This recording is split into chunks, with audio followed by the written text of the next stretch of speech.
Hello children, welcome to outdoor mark making today. And today we're going to be looking at this sound.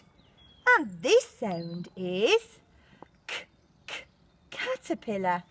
And we curl around the caterpillar. Today Mrs. Wilton's writing tool is a paintbrush, an outdoor paintbrush.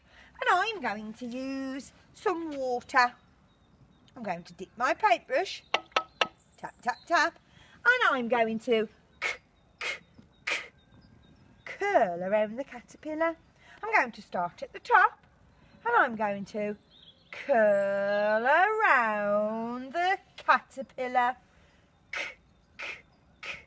Curl around the caterpillar. You can do that. If you haven't got a blackboard, you might like to do it on the floor or walls or a shed. See you again for more mark making fun. Bye.